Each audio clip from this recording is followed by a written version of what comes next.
Iranian missiles hit the Gulf's aluminum smelters in late March 2026. Traders braced for prices to soar to $4,000 a ton, the level that froze markets during the Ukraine war. But April's peak was just $3,601. The shock never came. And that's exactly why it matters.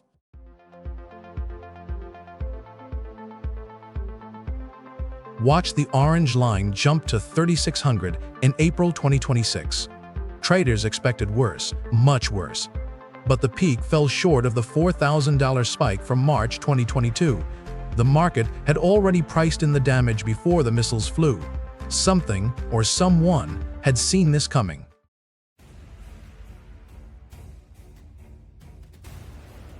But before we explain why prices stayed lower than feared, you need to understand why aluminum actually matters.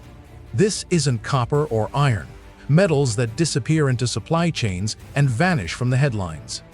Aluminum holds the global military and tech supply chains together. Every jet fighter fuselage is mostly aluminum. EV battery packs depend on aluminum heat sinks to keep cells from cooking themselves. Semiconductor processors mount on aluminum spreaders that pull heat away from circuits. Missile guidance systems, advanced armor, spacecraft bodies, aluminum is embedded in almost every weapon and vehicle that matters. When the Iranian missiles hit the Gulf's smelters in late March, the world's defense and automotive sectors suddenly realized they were about to compete for scraps. If aluminum tightened even moderately, fighter jets couldn't get built. Electric vehicles couldn't reach scale. Supply chains would snap. The stakes weren't price curves on a spreadsheet.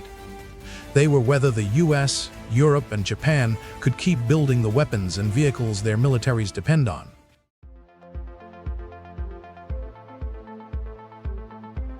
So where did the world get its aluminum? And why was the Gulf such a target? Before February 2026, the Persian Gulf held roughly 3 million tons per year of smelting capacity, about 1/6 of the world's total primary aluminum. Bahrain's Alba smelter alone produced 1.6 million tons annually. Emirates Global Aluminium operated 2 major facilities in the UAE, Dubai and Imal, each with roughly 1.6 million tons of annual output. Qatar's Qatalum added more capacity. These smelters clustered in the Gulf. For one reason, power costs. Refining bauxite into aluminum requires enormous amounts of electricity, and the Gulf had it: cheap, natural gas feeding power plants, tight integration with the petroleum industry. That energy advantage had made the Gulf the second largest aluminum hub on Earth after China. But scale and geography became a liability. All that production sat in a thin coastal strip, exposed to missiles fired from Iran, just a few hundred kilometers across the water. When regional conflict escalated in early 2026, that concentration of critical capacity became too tempting a target.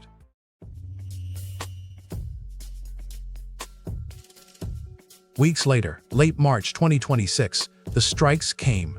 Iranian missiles and drones struck directly. The Imal smelter in the UAE, one of the world's largest, went offline. Its furnaces froze. Its potential output, 1.6 million tons a year, gone. Across the water in Bahrain, Alba took direct hits too. It didn't close entirely, but it dropped to 1/3 capacity. In 2 days, 3 million tons per year of global primary aluminum production vanished.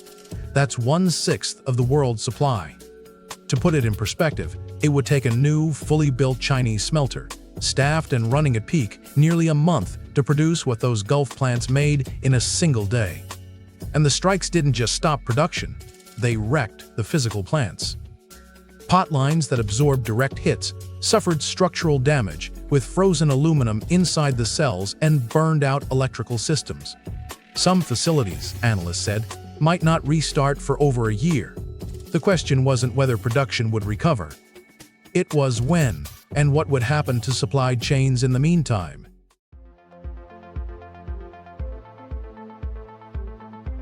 The Strait of Hormuz, the choke point between the Gulf and the Arabian Sea, effectively closed in March 2026. But by May, a legal workaround emerged. Gulf producers established a formal corridor through Oman's ports at Sohar, Duqm, and Salalah. Dubai's Green Corridor handled the overflow, moving $2.2 billion in cargo. The reroute kept aluminum flowing to global buyers. Supply didn't stop, it just took a longer, riskier path.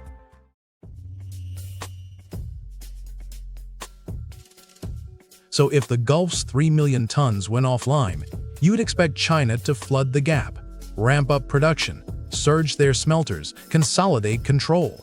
That's what markets usually do in a shortage. But China didn't. In December 2025, before the strikes, Chinese smelters were already running at 44.4 million tons on an annualized basis.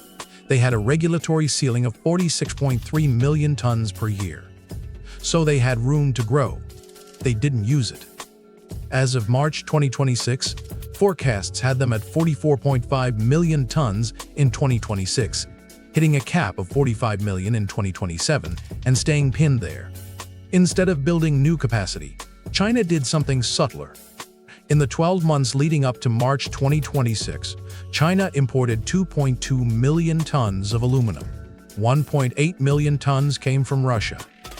Without building a single new smelter, without political fanfare, without raising Western suspicion, China had quietly positioned itself to absorb the Gulf's lost supply and control the fragmented global market.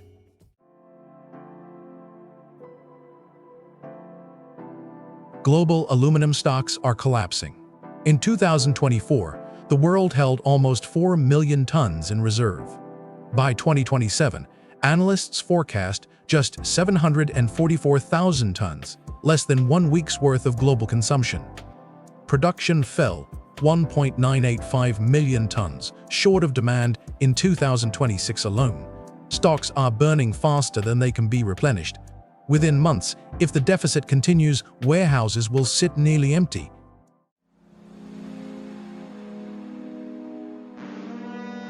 So what does a world with no aluminum stocks actually look like?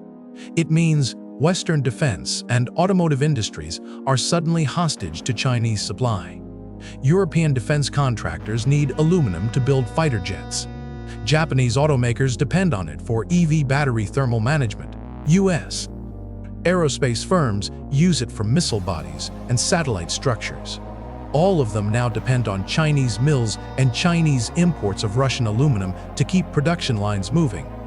Sanctions on Russia can't cut off that supply. It flows through China's controlled market. China hasn't moved militarily. They haven't issued threats. They've simply positioned themselves at the center of a commodity market the West assumed it could always access. The strikes on the Gulf were visible. The missiles drew headlines. But the real shift, the one that will reshape power for years, was invisible. A steady accumulation of control over the metal that builds modern weapons. The silent arbiter of strategic advantage is now commodity control, not military hardware. That's the bigger risk on this trajectory. China reshaped global power, not with weapons or announcements, just by controlling aluminum when stocks ran dry. That dependency will define the next decade.